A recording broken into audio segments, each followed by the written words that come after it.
notebook is simply like, I'm just going to explain about it. Jupyter notebook is one IDE. Okay, this IDE you have to actually install. It is simply one web-based IDE and one browser-based IDE. Not the, like, you can say internet is not going to be used, but yes, it will be opening on the browser. So many of you must already be knowing about it. And this we will be installing. Jupyter.org is the official website. I will share those links. In the install section also you will get this idea that, okay, to install it you have to use this command, pip install notebook. To run it you need this command.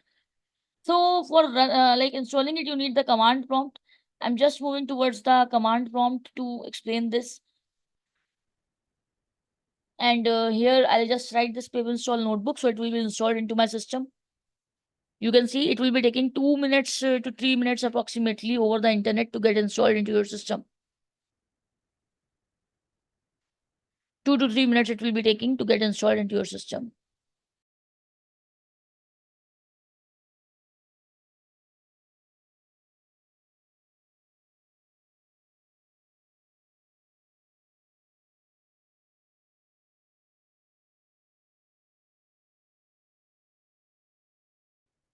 Till then I am going to do what? I'm just going to create a folder here with the name Jupyter Notebook Pro.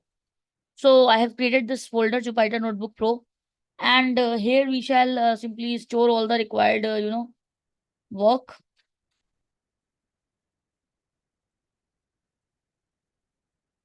Let this be installed. Until the prompt comes, it is not installed.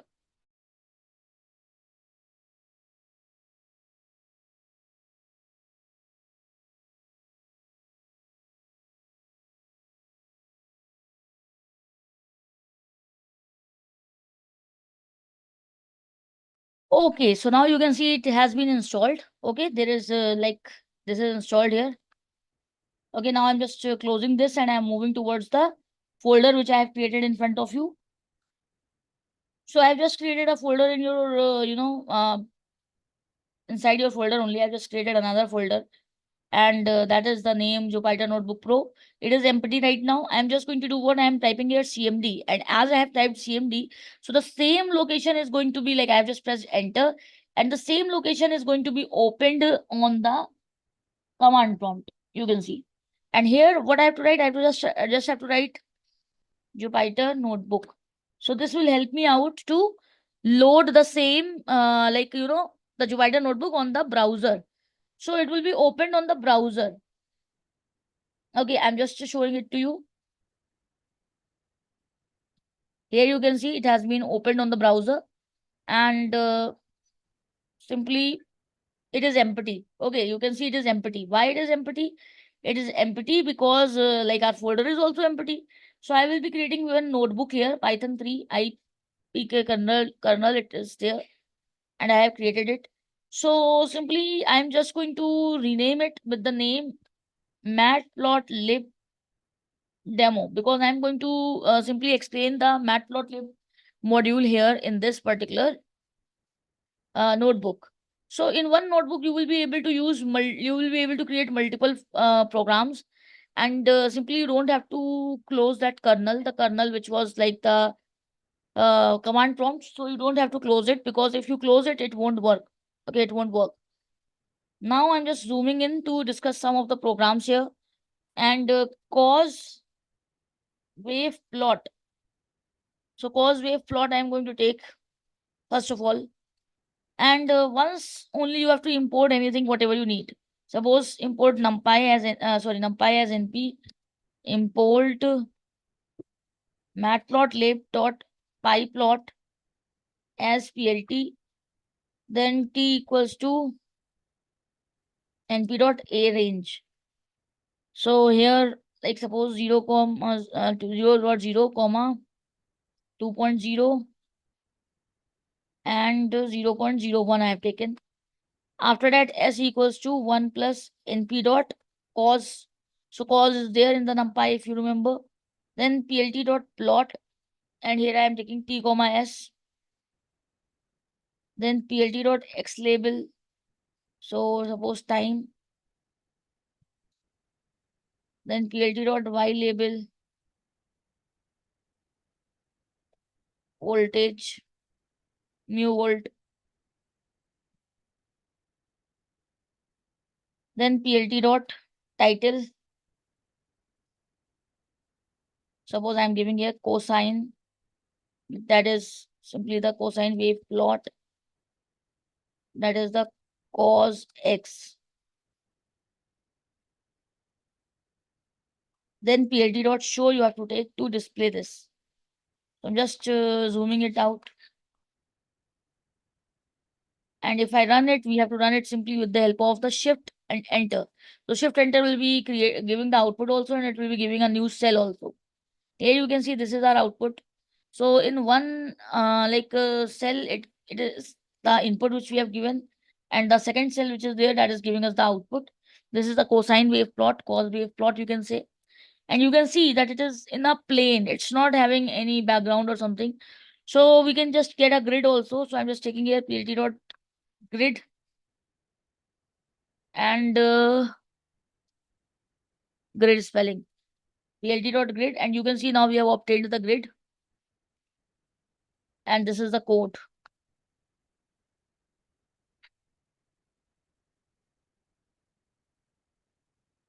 Now the next one which I am going to discuss, that is going to be subplot.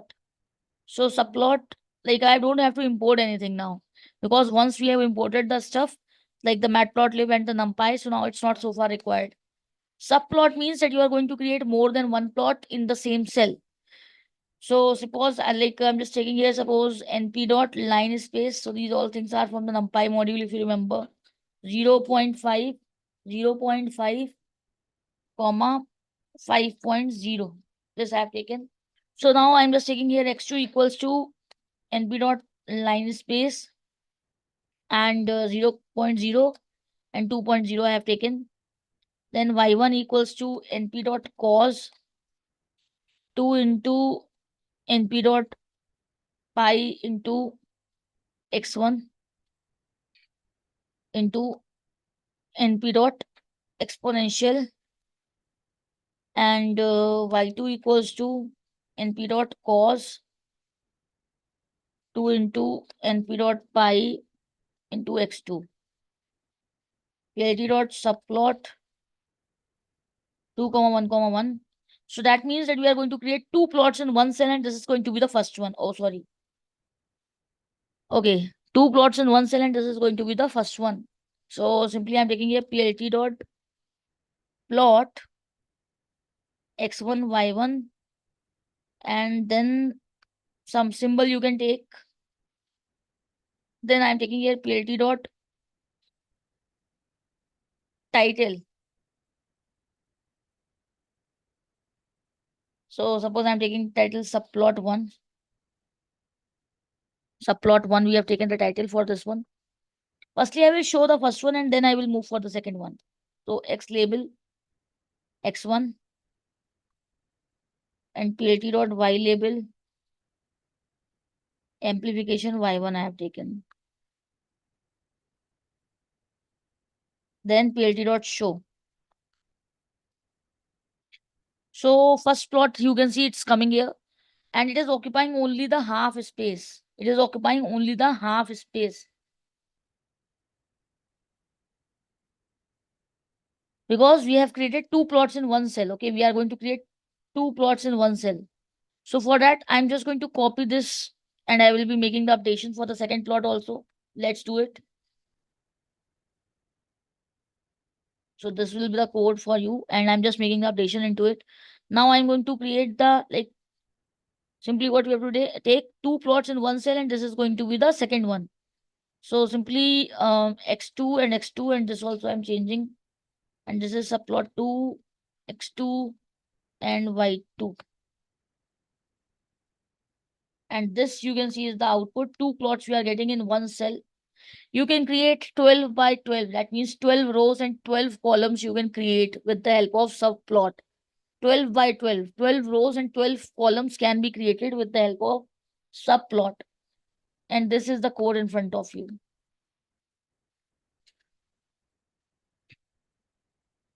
I will be sharing with you references for these all things. Like matplotlib.org is the official website, as I told you. Matplotlib.org is the official website. Okay, this I will share with you the link. Then I will also share with you the link for further things like bar graph we are going to see. And bar graph simply is this way. Okay, so the next concept which we are going to deal with, that is going to be the bar graph. So it is along the y-axis. Bar graph is along the y-axis. Importing of the matplotlib is required here, but I am not importing because it is already imported on the top. Suppose 1, 2, 3, 4, 5.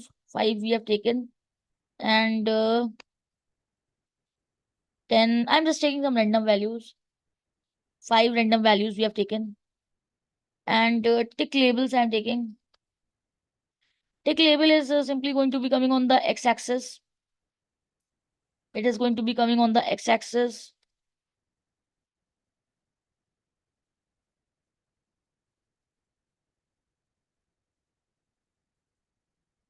This we have taken, and then plt dot bar.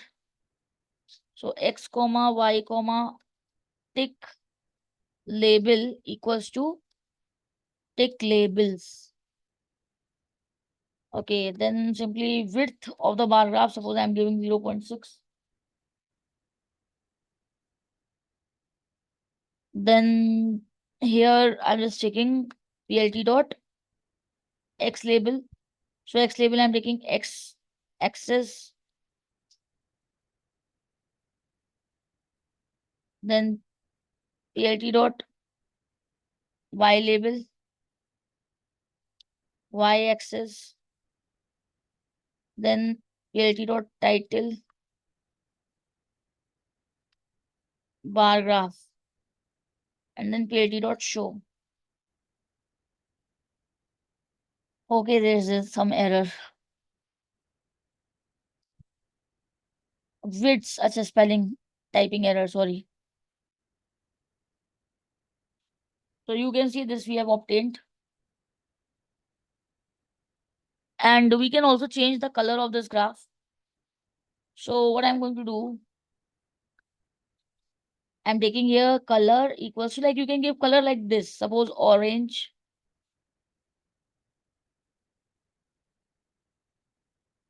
And you can take more than one color also at a time. So it will be coming alternatively. Suppose green, I have taken orange and green. So this way it is coming alternatively. Now the next thing is the histogram. Okay, histogram also looks like the bar graph only, but histogram is basically used for the frequency measurement of any one variable. And it looks like a bar graph only, but it is not exactly the bar graph. Just a second, histogram, plot. You call it plot, chart, or graph, all are the same things. This is a good website, and math is fun, sorry. Here you get good information in a very easy to understand way. So you can go with it, go through it. Let's start.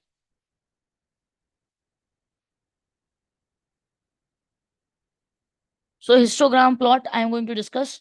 I am just going to take like some ages here from 0 to 100. 0 to 100 means like range, that is. Repetition is allowed. I'm taking some random values. Repetition is allowed. And I'm giving the values for age. Okay, these values I have given here. Now range I am mentioning, that is simply 0 to 99. Oh, sorry, 0 to 100. That is simply 99. That means 100 values in all. Bins, I am taking 10. That is going to be coming on the x-axis. PLT dot hist for the histogram. Ages, bins, range. Color you can change. So color I can just take, suppose green I'm taking. Then hist type, bar, R width. Here we give R width for the width. Suppose 0.6 I have taken.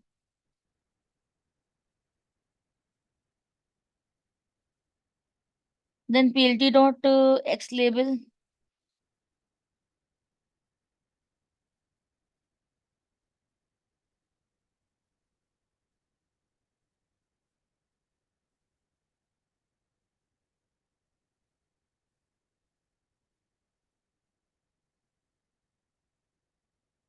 histogram plot. Then PLT dot show. So let's run it. And here one, okay, here you can see the output is in front of you. Something is wrong actually. See, X label, Y label, ages, bins, label spelling. One place label spelling is different. That's why it is giving error. Here you can see. Now it's coming fine. So y-axis bins, x-axis ages, and according to the frequency, like it actually take the frequency na, as the measurement. So this is your output. Shift enter we use to simply run the cell. If you use control enter, so you will be directly getting the output. Then you have to create a new cell with the help of plus symbol. Shift enter when you use, so the output also comes and the new cell is also created. First plot for today. This is the second plot of today. This is the third plot of today. This is the fourth plot of today. And simply the next one is the scatter plot. A scatter plot we have also seen in the diabetes dataset project. So scatter plot is used to get the value of data at a particular point. So previously when we have done the scatter plot, so the diabetes dataset when we were dealing with, so there when the scatter plot was there, so that time we were having a data set. And with the help of that data set, we have seen everything. And when I talk about the scatter plot here, but here in the example which I'm going to take right now, that will be having the static values. So here I'm just taking the scatter plot.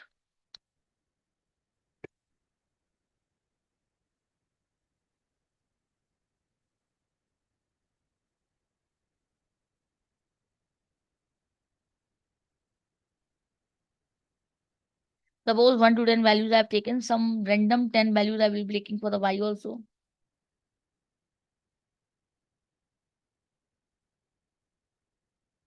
And then PLT dot scatter. So x comma y comma label stars. So stars I'm taking and I'm just taking the color, let's say red. And there we take marker. So marker as it is start, so I'm taking asterisk. So star it will be. S is equals 30. S is simply scattering. Scattering. Now here the label when I take, whenever you take label, there will be legend. What is legend? You will understand within few seconds. Whenever you take label, you have to take legend. So x-axis,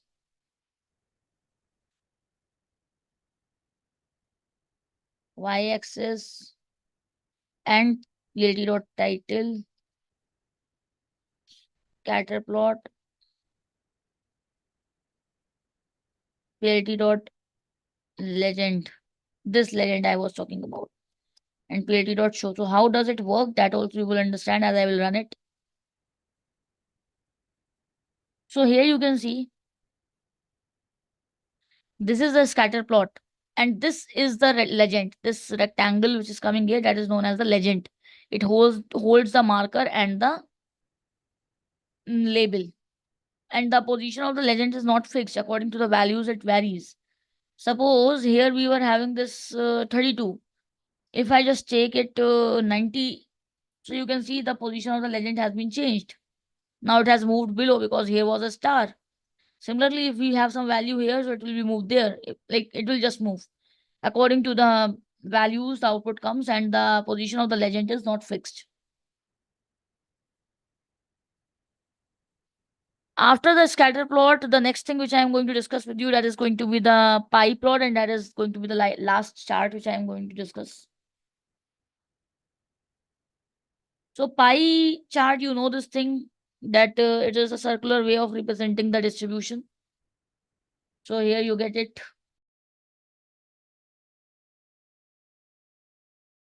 for the references. Pie chart, pie plot, pie graph, whatever you say. Suppose I am taking some activities.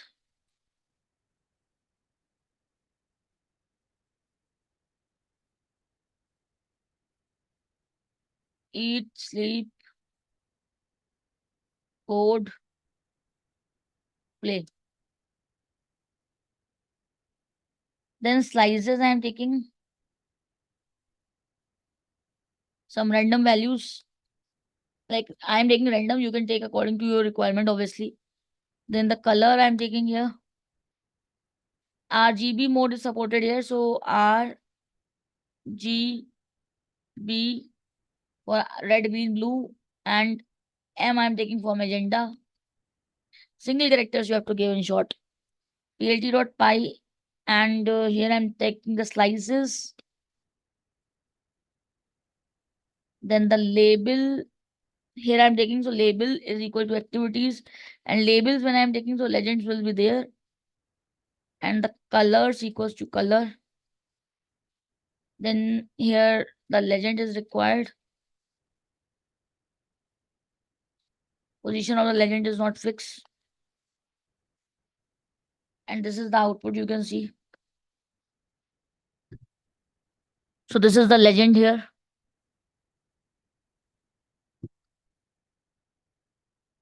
And here, like the position of the legend is not fixed. So start angle, if you take start angle, suppose 90. So you can see this changed. Now, if I also take here, like you can see there is no shadow. If I take here shadow equals to true, T capital.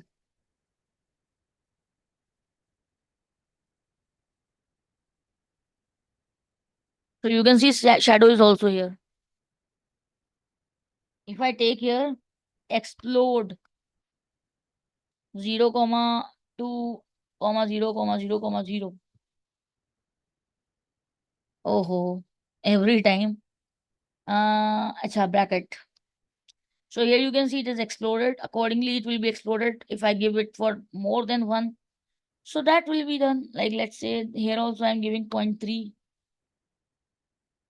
So it's completely up to your requirement and your wish. Then you can see it is coming plain if you want to get some values here. So auto PCT, that is for the percentage, it will be visible. That is the formatting mechanism. The percent 1.2 if and percent, two places it will be giving. Till two places. Sorry. Actually, in the auto PCT, it was not required to give this.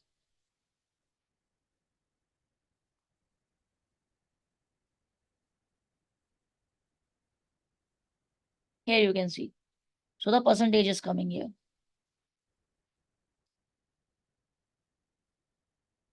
And now I'm showing you the code. This is the code.